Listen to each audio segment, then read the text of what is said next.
عبادہ بن صامت رضی اللہ تعالیٰ عنہ جو بدر کی لڑائی میں شریک تھے اور لیلۃ العقبہ کے 12 نقیبوں میں سے تھے،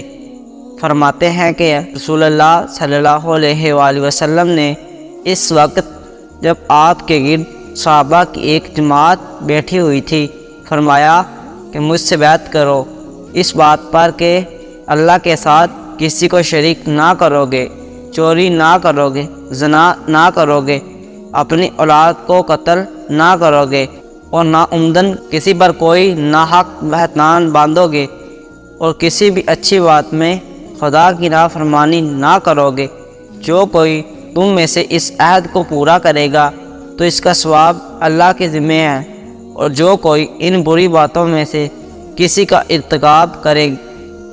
اور اسے دنیا میں اسلامی قانون کے تحت سزا دے دی گئی تو یہ سزا اس کے گناہوں کے لیے بدلہ ہو جائے گی، اور جو کوئی ان میں سے کسی بات میں مبتلا ہو گیا اور اللہ نے اس کے گناہ کو چھپا لیا تو پھر اس کا معاملہ اللہ کے حوالے ہے، اگر چاہے معاف کرے اور اگر چاہے سزا دے۔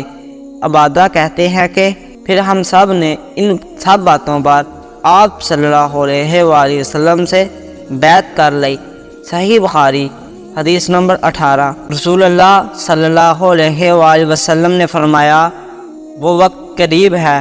جب مسلمان کا سب سے عمدہ مال اس کی بکریاں ہوں گی، جن کے پیچھے وہ پہاڑیوں کی چوٹیوں اور برساتی وادیوں میں اپنے دین کو بچانے کے لیے بھاگ جائے گا۔ صحیح بخاری حدیث نمبر 19۔ رسول اللہ صلی اللہ علیہ وآلہ وسلم لوگوں کو کسی کام کا حکم دیتے تو ویسا ہی کام ہوتا جس کے کرنے کی لوگوں میں طاقت ہوتی۔ اس پر صحابہ رضی اللہ تعالیٰ عنہ نے عرض کیا کہ یا رسول اللہ صلی اللہ علیہ وآلہ وسلم، ہم لوگ تو آپ جیسے نہیں، آپ تو معصوم ہیں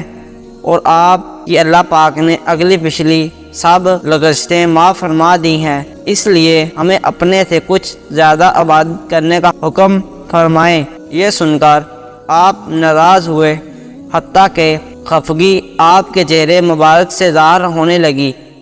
پھر فرمایا کہ بے شک میں تم میں سے سب سے زیادہ اللہ سے ڈرتا ہوں اور تم سب سے زیادہ اسے جانتا ہوں،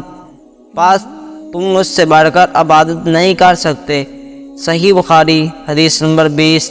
آپ صلی اللہ علیہ وآلہ وسلم نے فرمایا جس شخص میں یہ 3 باتیں ہوں گی وہ ایمان کا مزہ پا لے گا۔ ایک یہ کہ وہ شخص جسے اللہ اور اس کا رسول ان کے ماں سوا سے زیادہ عزیز ہوں، اور دوسرے یہ کہ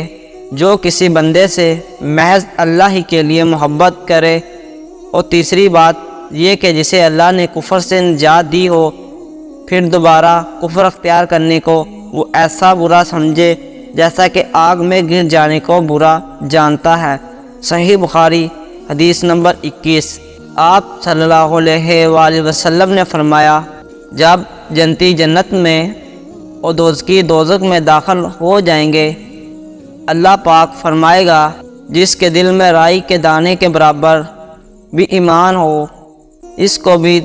دوزخ سے نکال لو۔ تب ایسے لوگ دوزخ سے نکال لیے جائیں گے اور وہ جل کر کوئلے کی طرح سیاہ ہو چکے ہوں گے، پھر زندگی کی نہر میں یا بارش کے پانی میں ڈالے جائیں گے۔ صحیح بخاری حدیث نمبر 22۔